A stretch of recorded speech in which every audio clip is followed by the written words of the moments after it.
অত্যাচার নির্যাতন, এমনকি কেউ বাড়িতেও ঘুমাইতে পারি না। আমি এখানে থাকি কিন্তু আমি বরিশাল যাইয়া আওয়ামী লীগের কারণে আমি আমার দেশের বাড়িতে। আমাদের সবার একটা জিনিসের উপরে লক্ষ্য রাখতে হবে, আমরা কিভাবে ধানের শীষের পক্ষে এবং কর্মীর একটাই কাজ থাকবে, কিভাবে আমরা ভোট সংগ্রহ করব। আমরা রাস্তায় রাস্তায় যদি ভোট চাই তাতে ভোট আসবে না।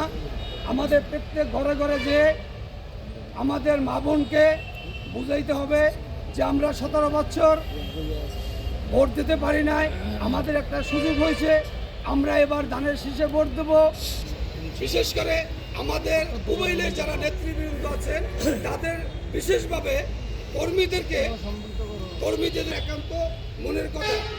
কিছু কিছু নেতারা আছে ভোটারের মন, কর্মীদের মন ভেঙে যায়, নেতারা যদি কর্মীদের মূল্যায়ন না করে।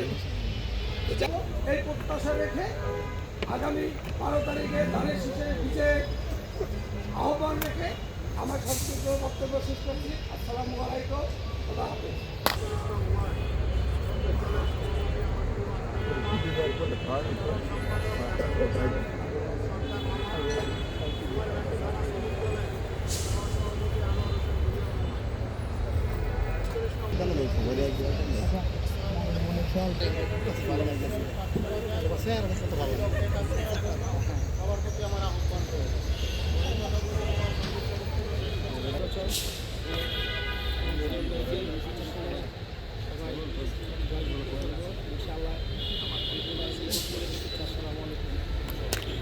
আজকে আমাদের মাঝে উপস্থিত আছেন এই অনুষ্ঠানের প্রধান অতিথি মোবাইল মেট্রো থানার বিএনপির সংগ্রামী সিনিয়র সহসভাপতি আমার প্রাণপ্রিয় নেতা মোহাম্মদ দেলোয়ার হোসেন ভাই।